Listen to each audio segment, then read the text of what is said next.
And by the way, I will share these out with Sue so that you can just take a look at them and reference them in the future. Out of curiosity, I can do that by email easily enough and make word clouds, which I actually really like that a couple leagues, when we've done this exercise have turned them into word clouds. Okay. Traditions. Register voters. Yes. Open to everyone, nonpartisan, and voter registration. Voter registration. Discussions to learn. Formal structure. Voting for everybody. Involvement, research, data, and nonpartisan. Candidate forums, voter rights, nonpartisan, open to all. Thoughtful, voter guides, voter registration. Give women a voice and forum, non-gerrymandering. Tradition, issue-driven, voter registration, mock elections for high school students. Thoughts on that group? I love how much voter registration showed up. I'm very excited for that. I had no idea about mock elections for high school students. I remember kids vote from when I was an elementary school student. The League of Women Voters of Moscow actually in the great room down here sets up a replica of the voting poll, and we get the little kiosks. yeah, the little voting booths from the clerk. We set it up, and the high school's across the street, and they come over. Everyone who has government classes, social studies, anyone who has a class like that, they come over and they vote. We have poll books that they sign. They fill out a voter registration card. We do the whole That's thing. so rad. I love that. That's super rad. And we give them the results. Nice. That's really awesome. And the newspaper prints them. Cool. That's It's really a cool. professional record. So, any other surprising thoughts about what was or wasn't in tradition that you thought about? Okay. All right. And I will collect those. Okay. Requirements. Social connections. Okay. Nonpartisan. Education. Let's see. Nonpartisan and being careful to be nonpartisan. Taking your turn on the board. I've never heard that one anywhere. Participating, social, inclusive, let's see, upholding and protecting democracy, open to all, get the word out more via the media, nonpartisan, nonpartisan approach to issues, think things through, intellectual, equity, all means all, open-minded, advocacy, nonpartisan organization communication, nonpartisan data-driven consensus position statements, and educating the public. Any thoughts on that?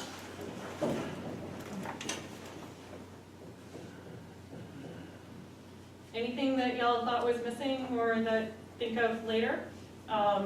Again, this is to iterate upon these because it is important that we continue to discuss this, that it's not just a, one-shot deal. Yeah. There's a lot of overlap Mm-hmm. between among the preference, traditions, and requirements.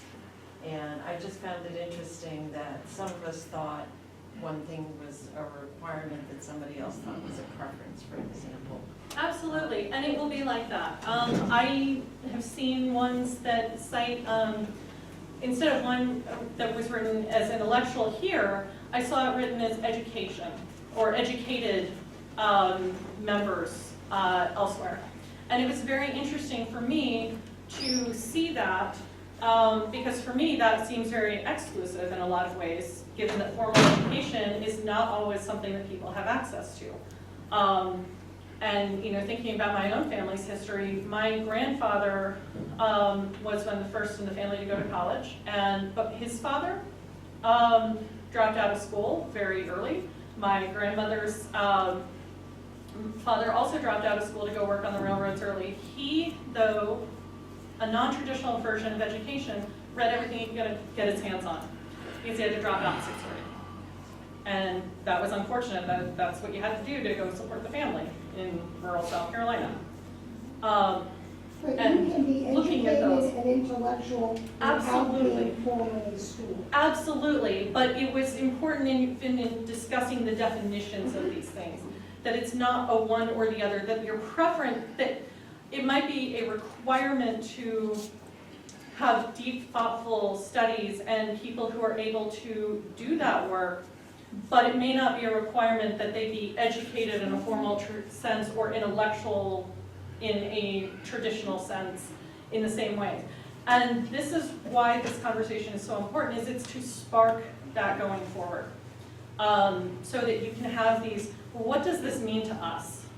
What does the definition mean? I showed 2 different definitions of pizza that were different from one another. They had some core similarities, but they also had some distinct differences. One said savory, the other said nothing about savory, and I am here for a dessert pizza. Those are different things. So it's really looking at what do these definitions, what do these words mean to us, and making sure that you are working with one another, you're working with communities at large to create shared meaning. Letters on a piece of paper mean nothing without us talking about the actual meaning, and that's coming from me, the English major. Yes? I just realized that we didn't talk about a requirement to pay dues. That's correct. And I'm wondering if that would exclude people who could not pay dues. And that's been something that leagues have been challenged with. Some leagues have gone away from a dues paying structure, in fact, and they would rather fundraise for their PNP. And that has been an option. My mother's league in South Carolina has what they call, I think it's the Emerging Leaders Fund, to ensure that people can participate wherever they are, wherever they come from. It's not just geared towards young leaders. It's geared towards people who would not otherwise be able to participate in league activities without some financial support, so that no one is having to pay out of pocket to go to convention or to go, take time off of work if it's hard to otherwise participate. It's looking at the needs of your members and looking at the needs of the community. How can you support them and show up for them? I teach Learn to Code workshops, Ignite Worldwide. It's Inspiring Girls Now in Technology Education. It's recently been updated to Inspiring Girls and Non-Binary Students now in Technology Education. And I also have had that offer out with every school system group randomly that runs across my path. If you want me to come teach kids, let me know. Sometimes they're eager and they're in my email before I get back to my desk. Sometimes it takes literal years for them to invite me in. The offer is still there. They know it's out there. They know at any point they can call me and say, hey, we'd like to have you come talk to our students, come teach a coding workshop, come do something. But it's been making that offer. And it's, again, meeting people where they are, whether that's finances, showing up in the community, forums, when people can attend them. For me, noon is not a great time. For a lot of my meetings locally in the Seattle area, just because my teams take lunch. One is at 11 a.m., one is at 1 p.m. Noon is actually a really good meeting spot for me for my day job. So it's looking at all of those pieces, but no one would know unless I said something or was asked. And that's something too that I talk about. I have ADHD. I'm very open about that. I'm openly bisexual. I want to be asked more often about what my needs are, but not just me, but to have the question go out to everyone. How could we better serve you? How could we better show up for you? For me, I learn by listening and writing. I don't do videos. I cannot do videos. It's very hard for me to retain information from words on a screen unless there's captions to go along with it or a transcript. That's where I'm going to get my information from and how I'm going to pull it together. That's not something that would normally be asked because I don't wear none of my tattoos say I have ADHD, amazingly.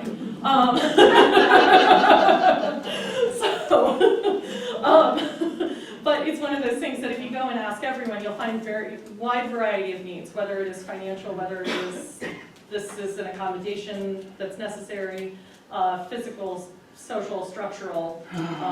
I have some friends who are like, I would love to do league stuff, but I don't want to go be with people. Okay, let's think about this. How can we meet those needs too?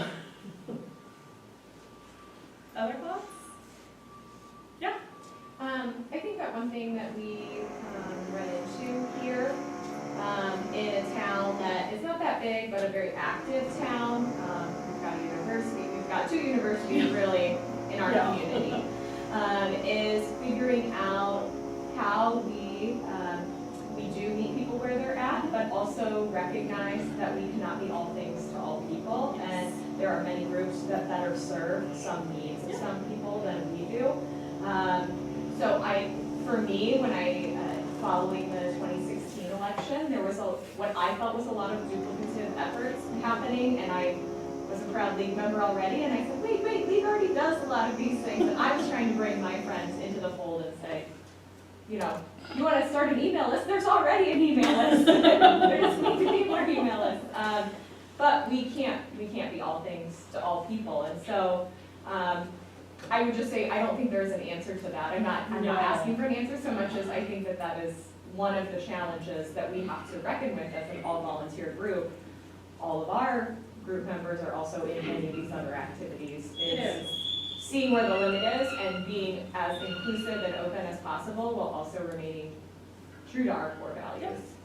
Yeah, it is really hard because we can't and we shouldn't be all things to all people. It's one of those things where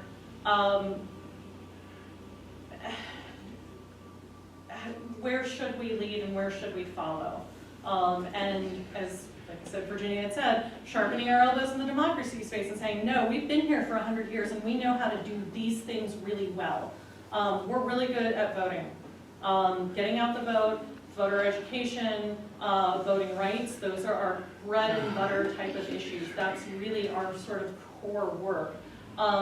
Defending democracy for everyone. Should we lead on a case or should we be an amicus? Is this our fight to take to the courts? And helping local and state leagues decide that too. We've seen a lot of successes in our redistricting. Obviously we had a loss at the national and we responded with people-powered fair maps of, okay, we're going to do this at the state level. We're going to get those fair and independent campaigns and we're going to support the leagues doing that.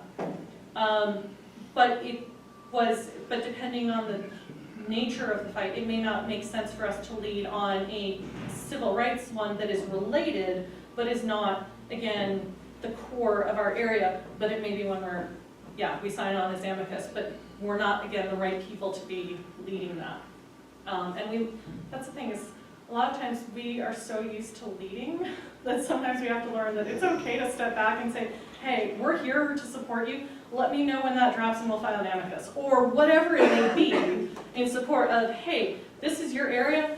Let me know and we'll have 20 volunteers out to go canvass for Get Out the Vote campaigns.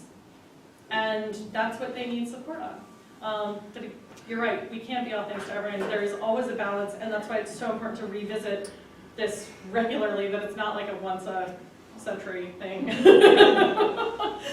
we're talking about this, because I have no idea what November's going to look like. I really don't. I don't know.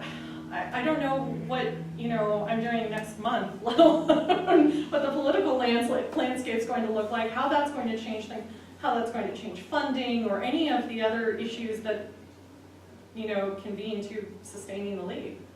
So, all right. Anything else?